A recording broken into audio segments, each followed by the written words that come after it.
तुहारी।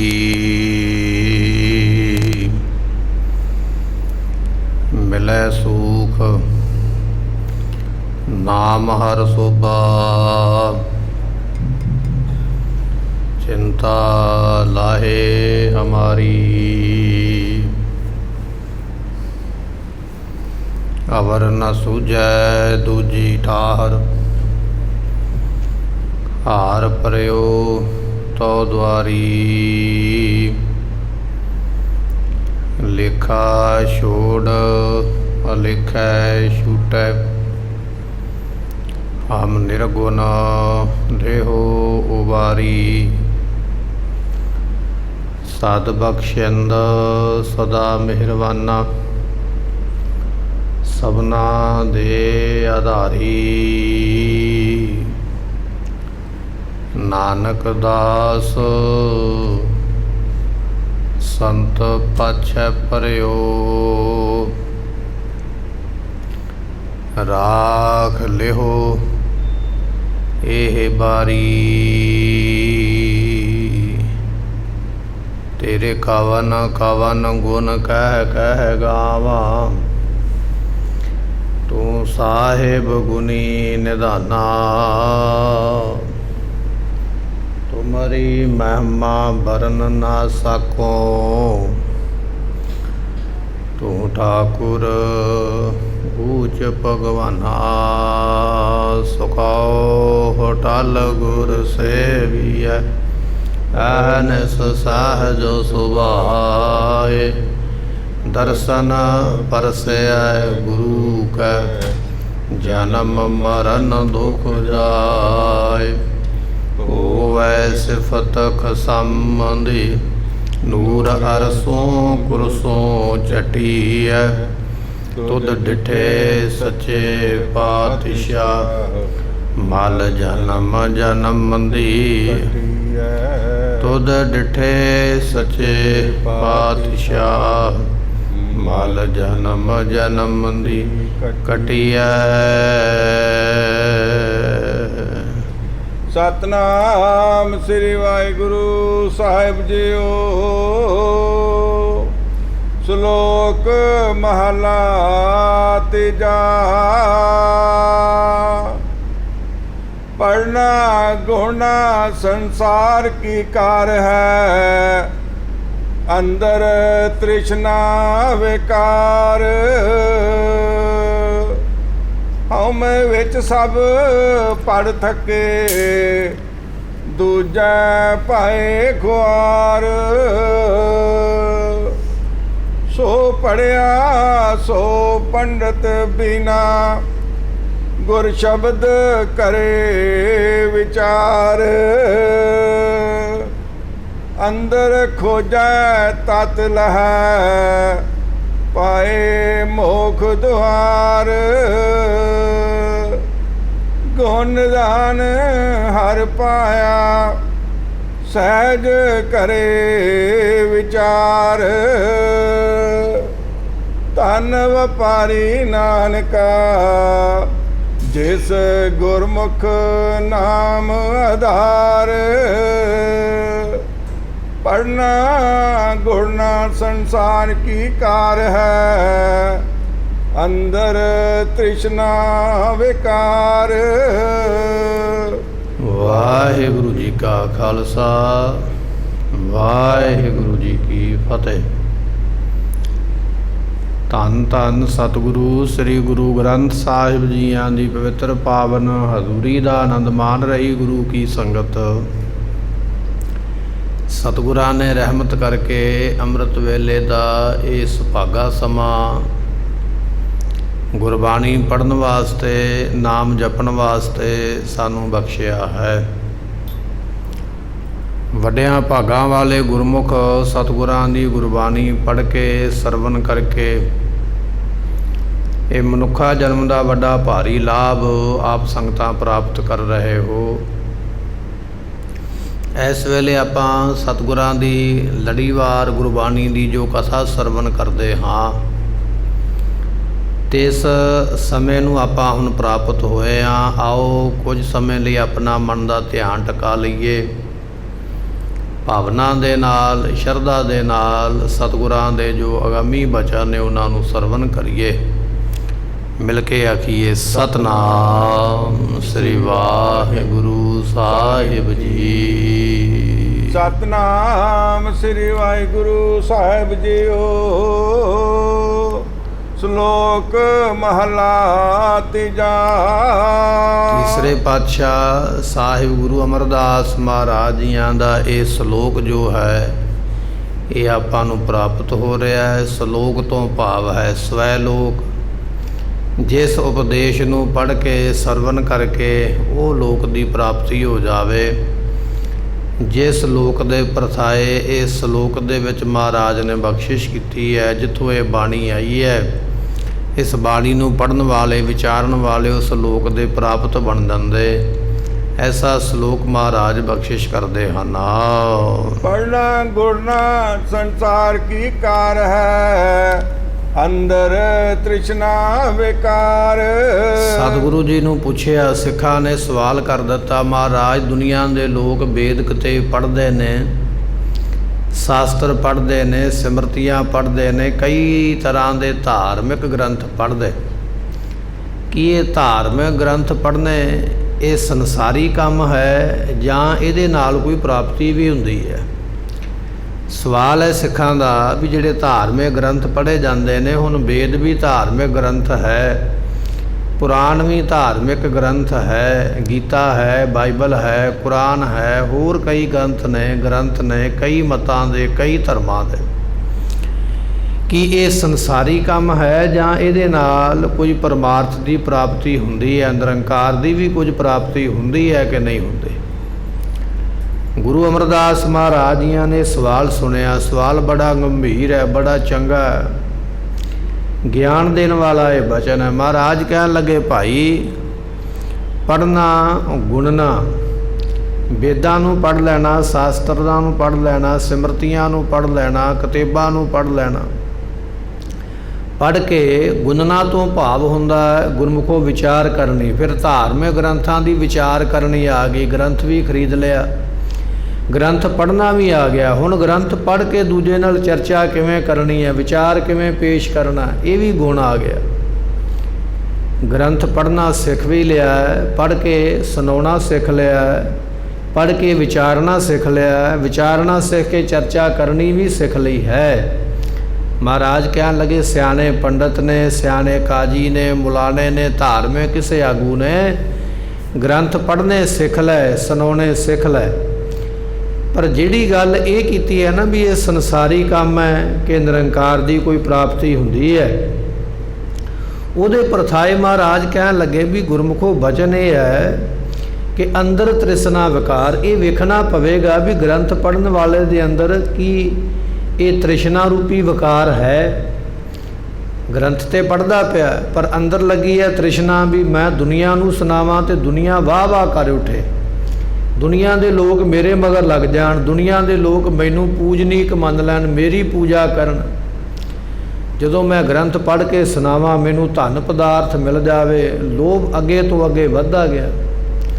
ਸਤਿਗੁਰੂ ਪਾਤਸ਼ਾਹ ਕਹਿਣ ਲੱਗੇ, ਇਹ ਤੇ ਪੜ੍ਹਨ ਵਾਲੇ ਦੀ ਨੀਅਤ ਦੇ ਉੱਪਰ ਨਿਰਭਰ ਕਰਦਾ ਵੀ ਉਹ ਕਿਸ ਨੀਅਤ ਦੇ ਨਾਲ ਪੜ੍ਹਦਾ ਪਿਆ। ਜੇ ਤੇ ਉਹਦੇ ਮਨ ਵਿੱਚ ਇਹ ਵਿਕਾਰੀ ਭਾਵਨਾ ਨਾ ਤ੍ਰਿਸ਼ਨਾ ਦੀ ਕਿ ਮੈਂ ਕੇਵਲ ਗ੍ਰੰਥ ਪੜ੍ਹਨਾ ਦੂਜਿਆਂ ਨੂੰ ਸੁਣਾਉਣ ਵਾਸਤੇ, ਗ੍ਰੰਥ ਪੜ੍ਹਨਾ ਹੈ ਕੇਵਲ ਸਭਾ ਜਿੱਤਣ ਵਾਸਤੇ, ਗ੍ਰੰਥ ਵਿਚਾਰਨਾ ਹੈ ਕੇਵਲ ਧਨ ਇਕੱਠਾ ਕਰਨ ਵਾਸਤੇ, ਤੇ ਮਹਾਰਾਜ ਕਹਿਣ ਲੱਗੇ ਫਿਰ ਤੇ ਭਾਈ ਇਹ ਗ੍ਰੰਥ ਪੜ੍ਹਨਾ ਸੰਸਾਰੀ ਕੰਮ ਹੀ ਹੈ। ਜਿਵੇਂ ਕੋਈ ਬੰਦਾ ਦੁਨੀਆ ਵਿੱਚ ਰਹਿੰਦਿਆਂ ਹੋਇਆਂ ਸਕੂਲ ਵਿੱਚ ਚਲੇ ਜਾਂਦਾ, ਕਾਲਜ ਵਿੱਚ ਚਲੇ ਜਾਂਦਾ, ਕੋਈ ਪੜ੍ਹਾਈ ਕਰਕੇ ਕੋਈ ਅਹੁਦਾ ਪ੍ਰਾਪਤ ਕਰ ਲੈਂਦਾ ਹੈ ਤੇ ਸੰਸਾਰੀ ਕੰਮ ਹੀ। ਇਸੇ ਤਰ੍ਹਾਂ ਭਾਈ ਧਾਰਮਿਕ ਗ੍ਰੰਥ ਪੜ੍ਹਨਾ ਵੀ ਉਨਾ ਚਿਰ ਸੰਸਾਰੀ ਕੰਮ ਹੀ ਹੈ ਜਿੰਨਾ ਚਿਰ ਤੇਰੇ ਮਨ ਵਿੱਚ ਇਹ ਇੱਛਾ ਬਣੀ ਹੋਈ ਹੈ ਕਿ ਮੈਂ ਕੇਵਲ ਗ੍ਰੰਥ ਪੜ੍ਹ ਕੇ ਦੁਨੀਆ ਨੂੰ ਸੁਣਾਉਣਾ ਹੈ, ਦੁਨੀਆ ਨੂੰ ਸੁਣਾ ਕੇ ਖੁਸ਼ ਕਰਨਾ ਹੈ, ਦੁਨੀਆ ਮੇਰੀ ਵਾਹ ਵਾਹ ਕਰੇ, ਦੁਨੀਆ ਮੈਨੂੰ ਧਨ ਪਦਾਰਥ ਦੇ ਦੇਵੇ, ਮੈਂ ਮਾਲਾ ਮਾਲ ਹੋ ਜਾਵਾਂ। ਫਿਰ ਭਾਈ ਤੇਰਾ ਧਾਰਮਿਕ ਗ੍ਰੰਥ ਪੜ੍ਹਿਆ ਵੀ ਗੁਰਮੁਖਾ ਸੰਸਾਰੀ ਕੰਮ ਹੀ ਹੈ। ਰਹਿਤ ਅਵਰ ਕਾਸ਼ ਅਵਰ ਕਮਾਵਤ। ਭਾਵ ਇਹ ਹੈ ਕਿ ਧਾਰਮਿਕ ਗ੍ਰੰਥ ਵਿੱਚ ਕੁਝ ਲਿਖਿਆ, ਉਹਨੂੰ ਪੜ੍ਹਿਆ ਜ਼ਰੂਰ ਹੈ, ਪੜ੍ਹ ਕੇ ਆਖਦਾ ਹੈ मैनू आ ग्रंथ मुताबक काम करना चाहिए। दुनिया ने आखना भी तू ग्रंथ पढ़िया, तू क्यों नहीं ग्रंथ के मुताबक काम किया। मैनू ये काम करना चाहिए, पर करना कदों चाहिए जदों दुनिया वेखे। जदों वेखे दुनिया उदों मैं काम करांगा ग्रंथ के मुताबक। लोग आखणगे भी हाँ ये बड़ा चंगा ग्रंथ के मुताबक कार्य करदा। जदों दुनिया चले जावे, मेरे उपासक चले जान, मेरे श्रद्धालु चले जान, तो फिर अवर कमावत, फिर अपने घर का दरवाज़ा बंद कर लिया, फिर अंदरों कुछ होर ही निकल आया, फिर होर कुछ करके विखाउंदा पिया। दुनिया के सामने तो धार्मिक बनया, विवेकी बनया है, ध्यान जोड़ता है, पर जदों दुनिया चलेगी, मनन वाले चले गए, कला रह गया, तो फिर अपनी औकात ते आ गया भी मैं ये कुछ हाँ। रहत अवर कछ अवर कमावत, करदा कुछ होर है, विखाउंदा कुछ होर है। दुनिया विच होर बनया, पर जदों परख दा समा आउंदा उदों होर निकल आउंदा। विद्वानां ने लिखिया, कहण लगे कोई गधा जिहड़ा सी ना, वो किसी ललारी दे रंग दे विच उहने अपने आप दा इशनान करवा लिया। गधे नूं लग गया रंग, हुण गधे नूं रंग लगा तो उहदा रंग रूप बदल गया। उहदे मन विच मान हो गया भी मैं ते जंगल दा राजा, आके सारे जानवरों को आखदा भी मेरा राज है भाई, मैनू मन्निया करो, मैं राजा। हुण सारे जानवर जंगल दे डर गए भी ठीक है राजा ही हो सकता है, इहदे वर्गा आगे कोई होर ते जानवर है नहीं, ये साडे नालों वखरा, वाकई ये राजा ही होवेगा। कुछ समा ते राज कीता, सारे जिन्ने जानवर ने इहदा हुक्म मनदे, पर कहण लगे भी थोड़े समय बाद कुछ खोते जिहड़े सन हिणक पए। जदों खोतियां नूं हिणकदिया सुनिया तो रिहा इहदे कोलों भी न गया, इहने भी खोतियां वाली आवाज़ कढ़ी। जदों हिणकन लगा तो पता लग गया सारियां नूं भी है तो खोता ही, केवल रंग ही इहदे उपर होर होया है। रंग करके भुलेखा पै गया, काम ते करतूतां खोतियां वालियां ने। महाराज कहण लगे ये दुनिया नूं रंग करके विखाउंदा है, अपना पहरावा बदल के, चंगे धार्मिक कपड़े पा के, धार्मिक सुरती बिरती बना के दिखाउंदा, ये रंग ही बदलिया बाहरों केवल। पर जदों अपनी सभा दे विच अपणियां दे विच जाके बैठदा है, उदों इहदियां करतूतां दा पता लगदा है अंदरों की है। दुनिया विच वड्डे वड्डे अपने आप नूं महात्मा कहण वाले बड़ियां बड़ियां सभा दे विच जाके बैठ जाणगे, बड़े बड़े प्रवचन करदे, ते जिहड़े उन्हां दे नज़दीकी रहण वाले, नाल रहण वाले, उन्हां दे कोलों पुछिए उन्हां दा जीवन ते आखणगे नहीं कुछ नहीं, पल्ले केवल विखावा है। दुनिया नूं कुछ होर विखाउंदा, करदा कुछ होर है। रहत अवर कछ अवर कमावत, मन नहीं प्रीत, मनो रब दे नाल कोई प्रीति नहीं है, अंदरों नहीं चाहुंदा भी रब कोई है, परमात्मा कोई है, मैं उन्हूं मिलना है कि नहीं मिलना। मन नहीं प्रीत, मन विच प्यार नहीं, मुखों गंढ लावत, दुनिया विच मिठियां मिठियां गल्लां करके रब दे परथाए, परमेश्वर दे परथाए बड़ियां गंढा पाउंदा, बड़ियां साखियां सुणाउंदा, बड़ियां उदाहरणां दिंदा, नेत्र बंद करके बैठदा है। मुखों गंढ लावत, महाराज कहण लगे जानन हार प्रभु प्रवीण। दुनिया नूं छलिया जा सकदा है, दुनिया नूं धोखा दिता जा सकदा, पर ऐ इंसान जानन हार जिहड़ा मन दियां जानन वाला परमात्मा है, वो है प्रवीण। प्रवीण कहंदे सियाणे नूं, वो बड़ा ही सियाणा है। दुनिया नूं छल सकदा, कुछ होर दा होर करके परमेश्वर नहीं छलिया जाना, इस करके इस कार्य का लाभ कोई नहीं है। सतगुरु कह रहे, कहन लगे पढ़ना गुणना संसार की कार है।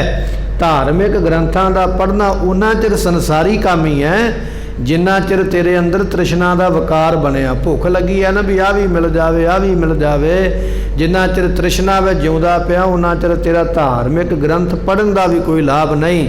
एक धार्मिक ग्रंथ पढ़ लिया, एक दुनिया की कोई किताब पढ़ ली है, बराबर ही है, उहदे विचों फल तैनूं कुछ नहीं मिलेगा। उहदा कारण यह है भी तू कमाई वास्ते नहीं पढ़ी, केवल सुनाउण वास्ते, विचारण वास्ते, दूजियां नाल झगड़ा करन वास्ते पढ़िया, उहदा कोई लाभ नहीं हुंदा है। होमे विच सब पढ़ थके। महाराज कहन लगे भी तेरे तो पहला ना होमे हंगता विच पता नहीं किन्ने को आए ग्रंथां नूं पढ़ के थक गए, थक के दुनिया तो चले गए। गिनती कोई नहीं है, किन्ने को ग्रंथ छपे, किन्ने को छापण वाले ने, किन्ने को पढ़न वाले, किन्ने को याद करन वाले। छापण वाले भी थक गए, पढ़न वाले भी थक गए, पढ़ाउण वाले भी थक गए, ग्रंथ भी पुराना हो गया, ਉਹਨੂੰ ਰੱਦੀ ਵਿੱਚ ਰੱਖ ਦਿੱਤਾ। ਮਹਾਰਾਜ ਕਹਿਣ ਲੱਗੇ ਹੰਗਤਾ ਦੇ ਵਿੱਚ ਪੈ ਕੇ ਪਤਾ ਨਹੀਂ ਦੁਨੀਆ ਤੇ ਕਿੰਨੇ ਕੁ ਜੰਮ ਕੇ ਆਏ, ਮਰ ਕੇ ਚਲੇ ਗਏ, ਥੱਕ ਕੇ ਇੱਥੋਂ ਤੁਰ ਗਏ। ਪਰ ਜਿਨ੍ਹਾਂ ਨੇ ਗ੍ਰੰਥ ਨੂੰ ਕੇਵਲ ਆਪਣੇ ਪ੍ਰਯੋਜਨ ਵਾਸਤੇ ਵਰਤਣਾ ਹੈ, ਮਹਾਰਾਜ ਕਹਿੰਦੇ ਉਹਨਾਂ ਦੇ ਅੰਦਰੋਂ ਹੰਗਤਾ ਨਹੀਂ ਜਾਂਦੀ ਹੈ। ਜੈ ਪਾਏ ਖੁਆਰ ਸਗੋਂ ਉਹ ਦਵੈਤ ਵਿੱਚ ਪੈ ਕੇ ਤੇ ਖੁਆਰ ਕਹੀਏ ਖਰਾਬ ਹੁੰਦੇ ਨੇ। ਦਵੈਤ ਵਿੱਚ ਪੈ ਗਏ, ਗ੍ਰੰਥ ਤੇ ਪੜ੍ਹ ਲਿਆ ਪਰ ਮਨ ਵਿੱਚ ਈਰਖਾ ਆ ਗਈ ਕਿ ਮੇਰੇ ਵਰਗਾ ਹੁਣ ਵਿਦਵਾਨ ਕੋਈ ਨਹੀਂ ਹੈ। ਇਹ ਈਰਖਾ ਹੀ ਹੈ ਨਾ। ਮੇਰੇ ਵਰਗੀ ਕੋਈ ਵਿਚਾਰ ਗੋਸ਼ਟੀ ਨਹੀਂ ਕਰ ਸਕਦਾ, ਮੇਰੇ ਵਰਗਾ ਕੋਈ ਕਥਾ ਵਿਖਿਆਨ ਨਹੀਂ ਕਰ ਸਕਦਾ, ਮੈਂ ਸਭਾ ਜਿੱਤ ਸਕਦਾ। ਸਗੋਂ ਈਰਖਾ ਪੈਦਾ ਹੋ ਗਈ, ਹੋਰ ਦਵੈਤ ਮਨ ਵਿੱਚ ਪੈਦਾ ਹੋ ਗਈ। ਪਾਤਸ਼ਾਹ ਕਹਿਣ ਲੱਗੇ ਰਹਿ ਗਿਆ ਪਰਮੇਸ਼ਰ ਦੀ ਤਰਫ ਜਾਣ ਤੋਂ, ਦੁਨੀਆ ਨਾਲ ਹੀ ਝਗੜਾ ਕਰਕੇ ਬੈਠ ਗਿਆ। ਤੇ ਕਿੰਨੀਆਂ ਸਾਖੀਆਂ ਇਤਿਹਾਸ ਵਿੱਚ ਆਪਾਂ ਸਰਵਣ ਕਰਦੇ ਹਾਂ ਕਿ ਪੰਡਤ ਲੋਕ, ਕਾਜੀ ਲੋਕ, ਮੁਲਾਣੇ ਲੋਕ ਉਹ ਦੂਜੇ ਨਾਲ ਈਰਖਾ ਇਸ ਕਰਕੇ ਕਰਦੇ ਸਾਡੇ ਤੋਂ ਅੱਗੇ ਨਾ ਨਿਕਲ ਜਾਵੇ। ਧੰਨ ਬਾਬਾ ਰਾਮ ਰਾਏ ਸਾਹਿਬ ਜੀਆਂ ਨੂੰ ਗੁਰੂ ਹਰਿਰਾਏ ਮਹਾਰਾਜ ਸਾਹਿਬ ਜੀਆਂ ਨੇ ਦਿੱਲੀ ਦੀ ਧਰਤੀ ਤੇ ਔਰੰਗਜ਼ੇਬ ਦੇ ਕੋਲ ਭੇਜਿਆ। ਔਰੰਗਜ਼ੇਬ ਚਾਹੁੰਦਾ ਵੀ ਜਾਂ ਗੁਰੂ ਪਾਤਸ਼ਾਹ ਆਪ ਆਉਣ ਜਾਂ ਗੁਰੂ ਪਰਿਵਾਰ ਵਿੱਚੋਂ ਕੋਈ ਆਵੇ। ਤੇ ਸਤਿਗੁਰੂ ਕਹਿਣ ਲੱਗੇ ਵੀ ਅਸੀਂ ਤੇ ਜਾਣਾ ਨਹੀਂ, ਔਰੰਗਜ਼ੇਬ ਦੇ ਮੱਥੇ ਨਹੀਂ ਲੱਗਣਾ, ਗੁਰੂ ਘਰ ਦਾ ਦੁਖੀ ਹੈ, ਇਹਨੂੰ ਕੀਤੀਆਂ ਸਜ਼ਾਵਾਂ ਦਾ ਫਲ ਤੇ ਮਿਲਣਾ ਹੀ ਹੈ, ਅਸੀਂ ਇਹਨੂੰ ਆਪਣੀ ਸੰਗਤ ਨਹੀਂ ਬਖਸ਼ਾਂਗੇ। ਆਪਣੇ ਸਪੁੱਤਰ ਬਾਬਾ ਰਾਮ ਰਾਏ ਸਾਹਿਬ ਜੀ ਨੂੰ ਭੇਜਿਆ। ਬਾਬਾ ਰਾਮ ਰਾਏ ਜੀਆਂ ਨੇ ਕਈ ਉੱਥੇ ਕਾਰਜ ਕੀਤੇ। ਸਾਖੀ ਗੁਰਮੁਖੋਂ ਬੜੀ ਲੰਬੀ ਹੈ, ਕਈ ਕਾਰਜ ਕੀਤੇ ਤੇ ਬਾਬਾ ਰਾਮ ਰਾਏ ਜੀਆਂ ਦੀ ਬੜੀ ਪ੍ਰਸਿੱਧੀ ਹੋ ਰਹੀ ਹੈ, ਬੜੀ ਸ਼ਾਨ ਬਣਦੀ ਹੈ, ਬੜਾ ਸਤਿਕਾਰ ਮਿਲਦਾ, ਬੜਾ ਮਾਣ ਹੁੰਦਾ। ਪਰ ਹੁਣ ਔਰੰਗਜ਼ੇਬ ਦੀ ਕਚਹਿਰੀ ਵਿੱਚ 14,000 ਆਲਮ ਫਾਜ਼ਲ ਬੈਠੇ ਹੋਏ, ਵਿਦਵਾਨ ਬੈਠੇ ਹੋਏ, ਕਾਜੀ ਨੇ, ਮੁਲਾਣੇ ਨੇ, ਹੋਰ ਪੰਡਤ ਵਿਦਵਾਨ ਇਤਿਆਦਿਕ ਬੜੇ ਬੜੇ ਗ੍ਰੰਥਾਂ ਨੂੰ ਪੜ੍ਹੇ ਹੋਏ, ਬੜੀ ਬੜੀ ਵਿਦਿਆ ਉਹਨਾਂ ਨੇ ਯਾਦ ਕੀਤੀ ਹੈ। ਉਹਨਾਂ ਦੇ ਮਨ ਵਿੱਚ ਈਰਖਾ ਪੈਦਾ ਹੋ ਗਈ ਵੀ ਇਹ ਬਾਬਾ ਰਾਮ ਰਾਏ ਨੂੰ ਸਤਿਕਾਰ ਸਾਡੇ ਨਾਲੋਂ ਵੱਧ ਕਿਉਂ ਮਿਲਦਾ। ਸਤਿਗੁਰੂ ਪਾਤਸ਼ਾਹ ਕਹਿਣ ਲੱਗੇ ਨਾ ਹਉਮੈ ਵਿੱਚ ਸਭ ਪੜ੍ਹ ਥਕੇ ਦੂਜੇ ਭਾਏ ਖੁਆਰ। ਜਦੋਂ ਪੜ੍ਹ ਕੇ ਹੰਕਾਰ ਇਕੱਠਾ ਹੋਇਆ ਫਿਰ ਈਰਖਾ ਵਿੱਚ ਖੁਆਰ ਤੇ ਹੋਣਾ ਪਵੇਗਾ ਨਾ, ਮਨ ਵਿੱਚ ਈਰਖਾ ਪੈਦਾ ਹੋ ਗਈ। ਬਾਬਾ ਰਾਮ ਰਾਏ ਸਾਹਿਬ ਜੀਆਂ ਨੂੰ ਨੀਵਾਂ ਵਿਖਾਉਣ ਵਾਸਤੇ ਇਹਨਾਂ ਨੇ ਬੜੇ ਯਤਨ ਕੀਤੇ। ਯਤਨ ਵੀ ਉਹ ਕੀਤੇ ਜਿਹੜੇ ਮਹਾਪਾਪ ਨੇ, ਤੇ ਉਹਨਾਂ ਯਤਨਾਂ ਵਿੱਚੋਂ ਗੁਰਮੁਖੋ ਇੱਕ ਤਰੀਕਾ ਇਹਨਾਂ ਨੇ ਇਹ ਵਰਤਿਆ। ਇਹ ਗੁਰੂ ਨਾਨਕ ਪਾਤਸ਼ਾਹ ਦੇ ਘਰ ਦਾ ਸਿੱਖ ਹੈ, ਗੁਰੂ ਹਰਿਰਾਏ ਸਾਹਿਬ ਜੀਆਂ ਦਾ ਪੁੱਤਰ ਹੈ, ਇਹਦੇ ਵਿੱਚ ਸ਼ਕਤੀ ਗੁਰਬਾਣੀ ਕਰਕੇ ਹੈ। ਆਪਾਂ ਇਹਦੀ ਸ਼ਕਤੀ ਗਵਾ ਦਈਏ ਤੇ ਸ਼ਕਤੀ ਨਹੀਂ ਰਵੇਗੀ ਤੇ ਇਹ ਫਿਰ ਸਾਡੇ ਨਾਲੋਂ ਵੱਡਾ ਨਹੀਂ ਬਣ ਸਕੇਗਾ। ਕੀ ਕੀਤਾ ਜਾਵੇ? ਜਿੱਥੇ ਬਾਬਾ ਰਾਮ ਰਾਏ ਜੀ ਨੇ ਬੈਠਣਾ ਹੈ, ਜਿਸ ਥਾਂ ਤੇ ਬੈਠਦੇ ਸਨ, ਇਹਦੀ ਚਾਦਰ ਦੇ ਥੱਲੇ ਗੁਰਬਾਣੀ ਦੇ ਪੱਤਰੇ ਰੱਖ ਦਈਏ, ਪੋਥੀਆਂ ਰੱਖ ਦਈਏ, ਉੱਪਰ ਚਾਦਰ ਵਿਛਾ ਦਈਏ, ਬਾਬਾ ਰਾਮ ਰਾਏ ਜੀ ਉੱਤੇ ਬੈਠ ਜਾਣਗੇ, ਗੁਰਬਾਣੀ ਦਾ ਨਿਰਾਦਰ ਹੋਵੇਗਾ, ਸ਼ਕਤੀ ਖਤਮ ਹੋ ਜਾਏਗੀ। ਜਦੋਂ ਕਰਾਮਾਤ ਮੁੱਕੀ ਫਿਰ ਸਾਡੇ ਵਰਗਾ, ਫਿਰ ਇਹਦੀ ਪੂਜਾ ਸਾਡੇ ਤੋਂ ਵੱਧ ਕੋਈ ਨਹੀਂ ਹੋਵੇਗੀ। ਇਹ ਵਿਚਾਰ ਬਣਾ ਕੇ ਉਹਨਾਂ ਧਾਰਮਿਕ ਕਾਜੀਆਂ ਨੇ, ਮੁਲਾਣਿਆਂ ਨੇ, ਪੰਡਤਾਂ ਨੇ, ਧਾਰਮਿਕ ਲੋਕਾਂ ਨੇ, ਮਹਾਤਮਾ ਜਿੰਨੇ ਸਨ ਇਸੇ ਤਰ੍ਹਾਂ ਹੀ ਕੀਤਾ। ਪੋਥੀਆਂ ਗੁਰਬਾਣੀ ਦੀਆਂ ਲੈ ਕੇ ਜਿਹਦੇ ਵਿੱਚ ਗੁਰਬਾਣੀ ਦੇ ਸ਼ਬਦ ਲਿਖੇ ਹੋਣ, ਉਸ ਆਸਣ ਤੇ ਰੱਖ ਦਿੱਤੀਆਂ, ਉੱਪਰ ਚਾਦਰ ਵਿਛਾ ਦਿੱਤੀ ਜਿੱਥੇ ਬਾਬਾ ਰਾਮ ਰਾਏ ਸਾਹਿਬ ਜੀ ਨੇ ਬੈਠਣਾ ਹੈ। ਇੱਧਰੋਂ ਬਾਬਾ ਰਾਮ ਰਾਏ ਜੀ ਦੇ ਆਉਣ ਦਾ ਸਮਾਂ ਹੋ ਗਿਆ। ਜਦੋਂ ਬਾਬਾ ਰਾਮ ਰਾਏ ਜੀ ਕਚਹਿਰੀ ਵਿੱਚ ਆਏ, ਪੰਡਤ ਕਾਜੀ ਬੜੇ ਖੁਸ਼ ਵੀ ਹੋਣੇ ਨਿਰਾਦਰ ਕਰਨਗੇ, ਇਹਨਾਂ ਦੀ ਸ਼ਕਤੀ ਮੁੱਕ ਜਾਣੀ ਹੈ ਅਤੇ ਫਿਰ ਅਸੀਂ ਇਹਨਾਂ ਦੇ ਨਾਲ ਦੋ ਦੋ ਹੱਥ ਕਰਾਂਗੇ। ਬਾਬਾ ਰਾਮ ਰਾਏ ਜੀ ਜਦੋਂ ਆਪਣੀ ਉਸ ਗੱਦੀ ਦੇ ਕੋਲ ਗਿਆ ਜਿੱਥੇ ਬੈਠਣਾ ਹੈ, ਧੰਨ ਗੁਰੂ ਹਰਿਰਾਏ ਸਾਹਿਬ ਮਹਾਰਾਜ ਜੀਆਂ ਦੀ ਬਖਸ਼ਿਸ਼ ਦੇ ਨਾਲ, ਕਿਰਪਾ ਦੇ ਨਾਲ ਕਹਿਣ ਲੱਗੇ, ਜਾਣ ਗਏ ਵੀ ਇਹਨਾਂ ਨੇ ਇਹ ਕੁਕਰਮ ਕੀਤਾ ਹੈ, ਇਹਨਾਂ ਨੇ ਪਾਪ ਕੀਤਾ ਹੈ। ਉਸ ਵੇਲੇ ਬਾਬਾ ਰਾਮ ਰਾਏ ਸਾਹਿਬ ਜੀਆਂ ਨੇ ਉਹ ਪੋਥੀਆਂ ਆਪ ਆਪਣੇ ਹੱਥਾਂ ਵਿੱਚ ਚੱਕ ਲਈਆਂ। ਆਖਿਆ ਕਾਜੀ ਤੇ ਮੁਲਾਣਿਓ, ਅੱਜ ਤੁਸੀਂ ਈਰਖਾ ਦੇ ਵਿੱਚ ਆ ਕੇ ਬੜਾ ਵੱਡਾ ਪਾਪ ਕੀਤਾ, ਬੜਾ ਵੱਡਾ ਨਿਰਾਦਰ ਕੀਤਾ ਹੈ, ਇਹਦੀ ਸਜ਼ਾ ਤੁਹਾਨੂੰ ਦਰਗਾਹ ਦੇ ਵਿੱਚ ਜ਼ਰੂਰ ਮਿਲੇਗੀ। ਐਸਾ ਬਚਨ ਤਾੜ ਕੇ ਆਖਿਆ। ਨਾਲੇ ਔਰੰਗਜ਼ੇਬ ਨੂੰ ਸੰਬੋਧਨ ਕੀਤਾ, ਤੇਰੇ ਕਾਜੀ ਮੁਲਾਣੇ ਜਿਹੜੇ ਨੇ ਐਸ ਹੱਦ ਤੱਕ ਆ ਗਏ ਨੇ, ਗੁਰੂ ਬਾਣੀ ਦਾ ਇਹ ਨਿਰਾਦਰ ਕਰਦੇ ਪਏ। ਸਤਿਗੁਰੂ ਪਾਤਸ਼ਾਹ ਕਹਿਣ ਲੱਗੇ, ਹਉਮੈ ਵਿੱਚ ਸਭ ਪੜ੍ਹ ਥਕੇ, ਵੱਡੇ ਵੱਡੇ ਕਾਜੀ ਮੁਲਾਣੇ ਪੰਡਤ ਪੜ੍ਹ ਕੇ, ਪਰ ਮਨ ਵਿੱਚ ਨਾਲ ਹਉਮੈ ਆ ਜਾਂਦੀ, ਹੰਕਾਰ ਆ ਜਾਂਦਾ ਵੀ ਸਾਡੇ ਵਰਗੀ ਵਿਦਿਆ ਕਿਸੇ ਕੋਲ ਨਹੀਂ ਹੈ। ਪਰ ਜੇ ਕੋਈ ਉਹਨਾਂ ਤੋਂ ਅੱਗੇ ਨਿਕਲ ਜਾਵੇ, ਜੇ ਕਿਸੇ ਹੋਰ ਦੂਜੇ ਦਾ ਸਤਿਕਾਰ ਵੱਧ ਹੋਣ ਲੱਗ ਪਵੇ, ਜ਼ਿਆਦੀ ਪੂਜਾ ਹੋਣ ਲੱਗ ਪਵੇ, ਜ਼ਿਆਦਾ ਮਾਣ ਮਿਲਣ ਲੱਗ ਪਵੇ, ਸਨਮਾਨ ਮਿਲਣ ਲੱਗ ਪਵੇ, ਤੇ ਪਾਤਸ਼ਾਹ ਕਹਿਣ ਲੱਗੇ ਫਿਰ ਦੂਜਾ ਭਾਏ ਖੁਆਰ, ਉਹ ਪੜ੍ਹਿਆ ਹੋਇਆ ਵਿਦਵਾਨ ਜਿਹੜਾ ਹੈ ਨਾ ਦਵੈਤ ਵਿੱਚ ਪੈ ਜਾਂਦਾ, ਈਰਖਾ ਵਿੱਚ ਪੈ ਜਾਂਦਾ ਵੀ ਇਹ ਮੇਰੇ ਵਰਗਾ ਜਾਂ ਮੇਰੇ ਤੋਂ ਅੱਗੇ ਕਿਉਂ ਲੰਘ ਗਿਆ ਹੈ।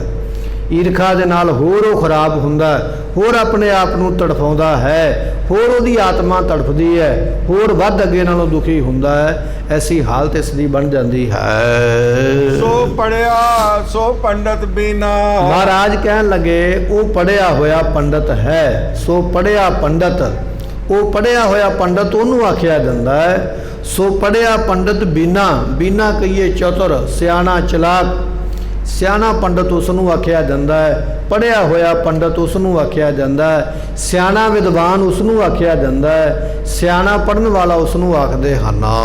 ਸ਼ਬਦ ਕਰੇ ਵਿਚਾਰ, ਜਿਸ ਨੇ ਗੁਰੂ ਉਪਦੇਸ਼ ਦੀ ਵਿਚਾਰ ਕੀਤੀ ਹੈ, ਜਿਨੇ ਗੁਰੂ ਉਪਦੇਸ਼ ਦੀ ਕਮਾਈ ਕੀਤੀ ਹੈ ਨਾ, ਭਾਵੇਂ ਉਹ ਪੰਡਤ ਹੈ, ਭਾਵੇਂ ਉਹ ਕਾਜੀ ਹੈ, ਭਾਵੇਂ ਉਹ ਮੁਲਾਣਾ ਹੈ, ਭਾਵੇਂ ਉਹ ਧਾਰਮਿਕ ਆਗੂ ਹੈ, ਭਾਵੇਂ ਉਹ ਸੰਤ ਹੈ, ਭਾਵੇਂ ਉਹ ਮਹਾਤਮਾ ਹੈ, ਮਹਾਰਾਜ ਕਹਿੰਦੇ ਭਾਈ ਉਹ ਹੈ ਸਿਆਣਾ ਜਿਹਨੇ ਗੁਰੂ ਸ਼ਬਦ ਦੀ ਕੀਤੀ ਵਿਚਾਰ।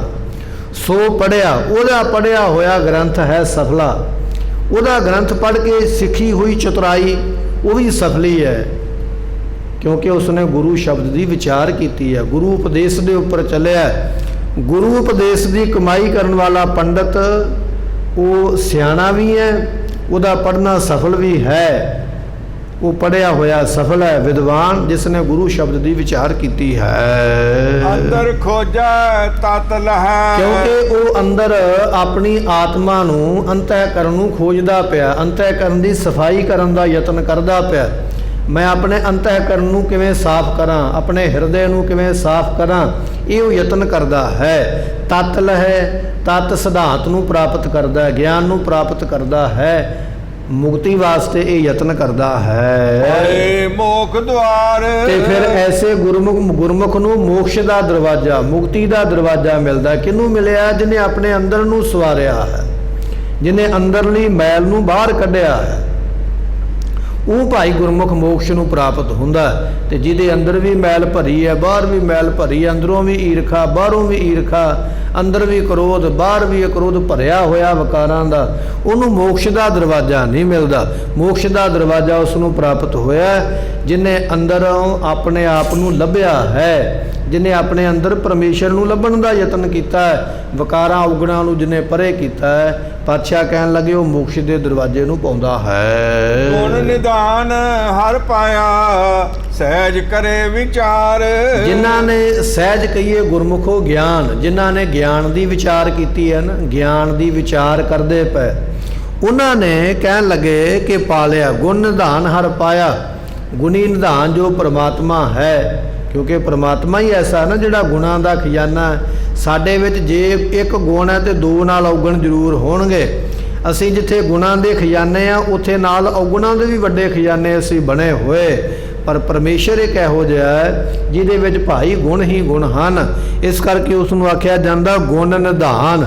ਨਿਧਾਨ ਨਾਮ ਗੁਰਮੁਖੋ ਖਜ਼ਾਨੇ ਦਾ, ਉਹ ਪਰਮੇਸ਼ਰ ਗੁਣਾਂ ਦਾ ਖਜ਼ਾਨਾ ਹੈ।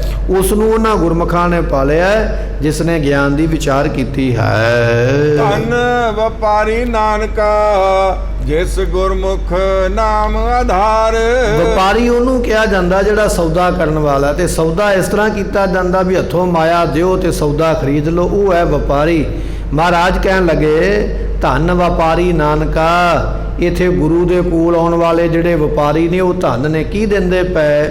ਆਪਣੇ ਕੀਮਤੀ ਸਵਾਸਾਂ ਦੀ ਪੂੰਜੀ ਗੁਰੂ ਨੂੰ ਸੌਂਪਦੇ ਪਏ। ਗੁਰਬਾਣੀ ਪੜ੍ਹਨ ਲੱਗਿਆਂ ਆਪਣੇ ਕੀਮਤੀ ਸਵਾਸ ਦਿੱਤੇ, ਗੁਰਬਾਣੀ ਸਰਵਣ ਕਰਨ ਲੱਗਿਆਂ ਤੁਹਾਡੇ ਕੀਮਤੀ ਸਵਾਸ ਸਤ ਸੰਗਤ ਵਿੱਚ ਲੱਗੇ।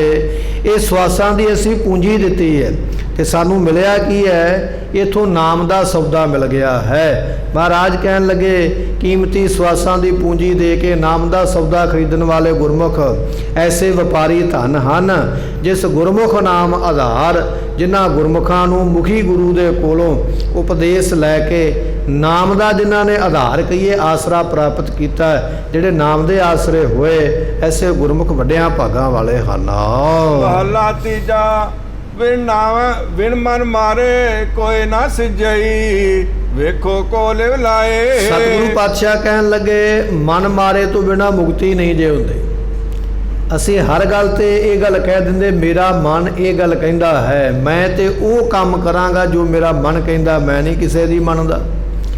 ਧੰਨ ਗੁਰੂ ਅਮਰਦਾਸ ਪਾਤਸ਼ਾਹ ਕਹਿਣ ਲੱਗੇ ਵਿਣ ਮਨ ਮਾਰੇ, ਜਿੰਨਾ ਚਿਰ ਤੂੰ ਆਪਣੇ ਮਨ ਨੂੰ ਮਾਰ ਨਹੀਂ ਨਾ ਲੈਂਦਾ, ਇਸ ਮਨ ਨੂੰ ਮਰਜ਼ੀ ਕਰਨ ਤੋਂ ਰੋਕ ਨਹੀਂ ਨਾ ਲੈਂਦਾ, ਜਿੰਨਾ ਚਿਰ ਗੁਰੂ ਦੇ ਹੁਕਮ ਦੇ ਵਿੱਚ ਨਹੀਂ ਨਾ ਚੱਲਦਾ, ਕੋਈ ਨਾ ਸਿੱਝੇ ਹੀ ਉਹਨਾਂ ਚਿਰ ਕੋਈ ਮੁਕਤ ਨਹੀਂ ਹੋਇਆ ਦੁਨੀਆ ਦੇ ਵਿੱਚ, ਕਿਸੇ ਨੂੰ ਮੁਕਤੀ ਨਹੀਂ ਮਿਲੀ ਹੈ।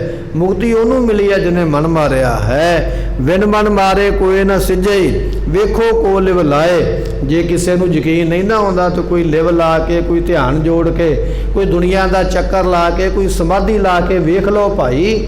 ਜਿਹਨੂੰ ਗੁਰੂ ਦੇ ਬਚਨਾਂ ਤੇ ਭਰੋਸਾ ਨਹੀਂ ਵੀ ਇਹ ਨਹੀਂ ਹੋ ਸਕਦਾ, ਮੈਂ ਇਸ ਤਰ੍ਹਾਂ ਕਰ ਸਕਦਾ, ਮਹਾਰਾਜ ਕਹਿਣ ਲੱਗੇ ਭਾਈ ਤੂੰ ਯਤਨ ਕਰਕੇ ਦੇਖ ਲਾ, ਹੋ ਸਕਦਾ ਵੀ ਤੈਨੂੰ ਯਤਨ ਕਰਕੇ ਫੇਰ ਅਕਲ ਆਵੇ।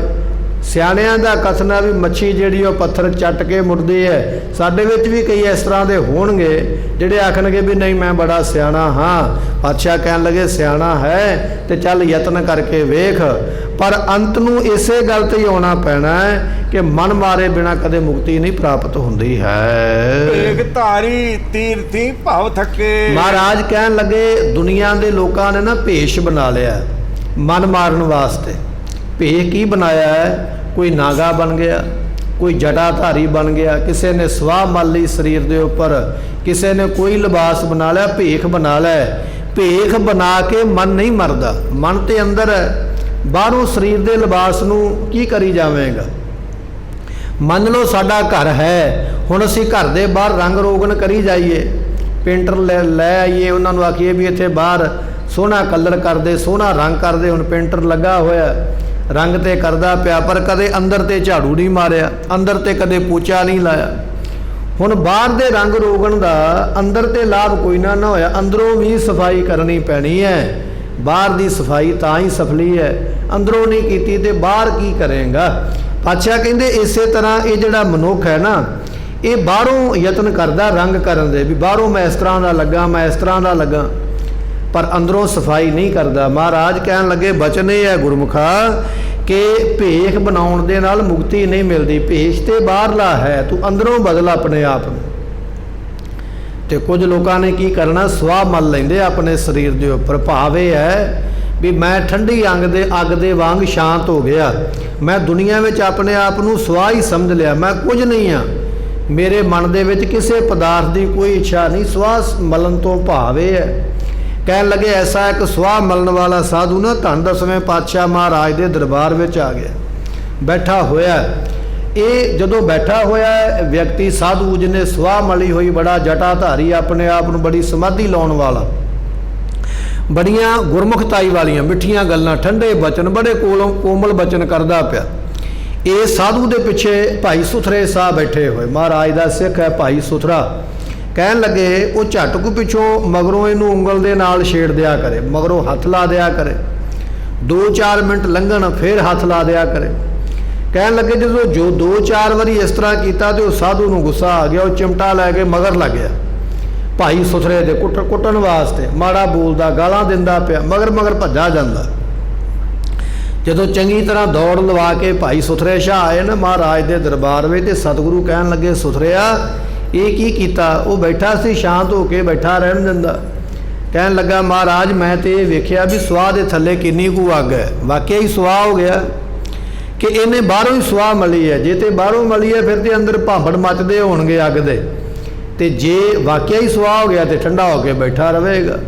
ਮੈਂ ਤੇ ਇਹ ਵੇਖਿਆ ਵੀ ਸਵਾਹ ਦੇ ਥੱਲੇ ਅੱਗ ਹੈ ਕਿ ਵਾਕਿਆ ਹੀ ਸਵਾਹ ਠੰਡੀ ਹੋ ਗਈ ਹੈ, ਪਰ ਮਹਾਰਾਜ ਇਹ ਤੇ ਅੱਗ ਦਾ ਬੰਬੂਲਾ ਨਿਕਲਿਆ, ਇਹ ਤੇ ਅੱਗ ਦਾ ਭਰਿਆ ਅੰਦਰੋਂ ਕ੍ਰੋਧ ਦੇ ਨਾਲ। ਵੇਖੋ ਕਿੰਨੀਆਂ ਗਾਲਾਂ ਦਿੱਤੀਆਂ, ਕਿੰਨੇ ਮੰਦੇ ਬੋਲ ਬੋਲੇ, ਇਹ ਵਿਖਾਵਾ ਹੀ ਹੈ ਕੇਵਲ ਬਾਹਰ ਦਾ।